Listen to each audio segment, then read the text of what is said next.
రైతు ఆత్మహత్యలను ప్రభుత్వం హత్యలే. రైతు ఆత్మహత్యలు అన్నీ ప్రభుత్వ హత్యలే.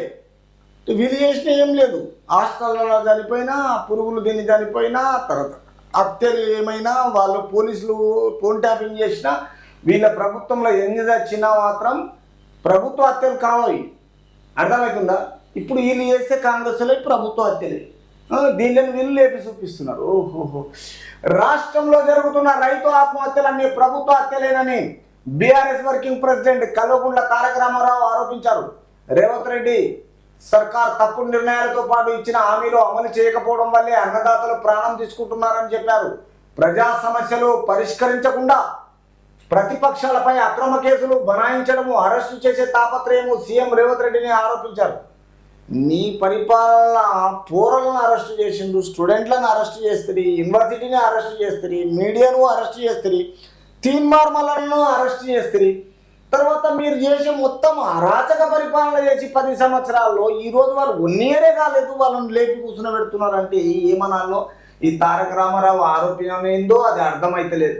తెలంగాణ ప్రజలు క్లియర్గా ఏ నిర్ణయాలతో పాటు ఇచ్చిన ఈ హామీలు చేస్తున్నాక ఇట్లాంటివి అన్నదాతలంటే ప్రాణం తీసుకుంటున్నారంట. మీరు తీస్తున్నారు మీ గురించిగిన, కానీ ఇది ప్రజా సమస్యలు పరిష్కరించకుండా ప్రతిపక్షాలపై అక్రమ కేసులు అంటే ఎవరి మీద అక్రమ కేసులు వేసారు, ఎవరిని అరెస్ట్ చేసారు ఒకసారి చూపి.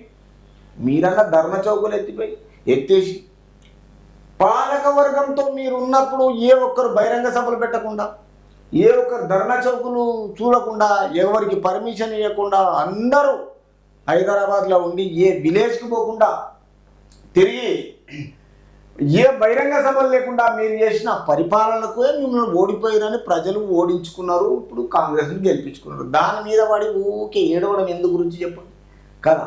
ప్రజా సమస్యలు పరిష్కరించకుండా ప్రతిపక్షాలపై అక్రమ కేసులు ఎవరి మీద పెట్టింది చెప్పండి. మీరైనా ఇంతమంది మీద పెట్టిరని ప్రూఫ్ ఉన్నది. తర్వాత సీఎం రేవంత్ రెడ్డిని ఆరోపించారు. సీఎం ప్రధాని ఫార్ములా కేసు అయితే తమ ప్రాధాన్యత ఫార్ములాని తెలిపారు.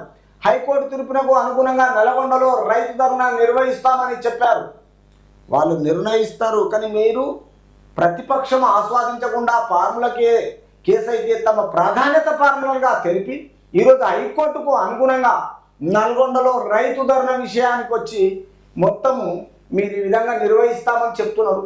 కానీ మరి అది ఎంతవరకు కరెక్టు? రైతు ఆత్మహత్యలు ఏర్పాటు చేసిన బీఆర్ఎస్ అధ్యయన కమిటీని చైర్మన్ సింగిరెడ్డి నిరంజన్ రెడ్డితో పాటు కమిటీ ప్రతినిధులతో కేటీఆర్ సమావేశమయ్యారు. అవుతారు, ఎందుకంటే ఏదో పబ్లిక్లో సింపతి పెంచుకోవాలి కదా, రావాలి కదా. ప్రతిపక్షంలో మళ్ళా 5 ఏళ్ళ వరకు అంటే ఇంకా 1 ఇయర్ అయిపోయింది, ఇంకా 4 సంవత్సరాల వరకు ఏదో విధంగా ఉంటే ప్రజలకు మళ్ళీ గెలిపిస్తారని చూస్తున్నాం. చూడాలి మరి, ప్రజలను అడగండి ఏం ఓడగొట్టుకున్నారు, ఎందుకు ఓడిపోయారు, ఎందుకు ఓడవలసిన అవసరం వచ్చింది, తెలంగాణ ప్రజలు మీకు ఎందుకు ఈ పనిష్మెంట్ ఇచ్చారు చూడండి. అదిగిన కష్టపడి చేయండి. అనంతరం కేటీఆర్ మీడియాతో మాట్లాడారు. ఆదిలాబాద్ బ్యాంకులో రైతు ఆత్మహత్య ఘటన అధ్యయన కమిటీ వేయడానికి కారణమని, రైతు సంక్షేమం కోసమే తప్ప ఇందులో ఎలాంటి రాజకీయ ఉద్దేశం లేదన్నారు. కానీ ఈ నెల 24న పూర్వ ఆదిలాబాద్ జిల్లా నుంచి అధ్యయనం ప్రారంభిస్తాం. మీరు ఎక్కడి నుంచి ప్రారంభించినా ప్రజలు ఏం చేయాలో, ఎలాంటి ఆన్సర్ చేయాలనో ప్రజలకు మొత్తం తెలుసు. ఎందుకంటే మీరు చేసిన వ్యవహారంలో ఇంత అంత కాదు, టోటల్గా మీరు ఎన్ని అక్రమ కేసులు మీరు పెట్టినో ఈరోజు కాంగ్రెస్ మీద ప్రూవ్ చేయాలనుకుంటున్నారు, కానీ కాదు. తర్వాత ఈ విషయాల్లో మాజీ ఎమ్మెల్యేకే రక్షణ లేదు. కేటీఆర్ మీ దగ్గర ఉన్నప్పుడు ఎవరికి ఉంది రక్షణ? ఈరోజు కాంగ్రెస్కు రక్షణ ఎందుకు లేదు చెప్పు? దివ్యాంగుడైన మాజీ ఎమ్మెల్యేకే రక్షణ లేదని కేటీఆర్ ఆరోపించారు. పోలీసుల ముందే మాజీ ఎమ్మెల్యే కంచర్ల భూపాల్ రెడ్డిపై మంత్రి అనుచరులు దాడి చేయడము తగదని బుధవారం ఎక్స్లో పేర్కొన్నారు. దాడికి గురైన వ్యక్తిని అరెస్టు చేసి దాడి చేసిన వారిపై ఎటువంటి చర్యలు చేపట్టలేదన్నారు.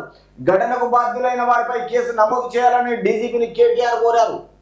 అంటే మీ పరిపాలనలో ఎన్ని అయిపోయినాయి, కాంగ్రెస్ వాళ్ళని ఏం చేసిరు, ఎన్ని గొడవలు పడ్డాయి, ఎన్ని అరెస్టులు చేసిండ్రు, ఎన్ని హౌస్ అరెస్ట్ చేసిండ్రు, ఎన్ని లాక్డౌన్లు ఏమంటారు, ఎప్పుడైతే ఏదైనా మీటింగ్ పెట్టాలంటే ధర్నా చౌకులు చేసిండ్రు, అన్నిటి కొలాప్స్ చేసేసి మనుషులకు స్వేచ్ఛ లేకుండా చేసిండ్రు. కాబట్టి ఈరోజు మీరు ఏమంటున్నారు అంటే మాజీ ఎమ్మెల్యేకే రక్షణ లేదంటారు. మరి మీరు ఎవరికి రక్షణ ఇచ్చారు? ఉన్న రక్షణ ఇచ్చే పోలీసులే వాడేసుకున్నారు మీరు ఫోన్ ట్యాపింగ్లో.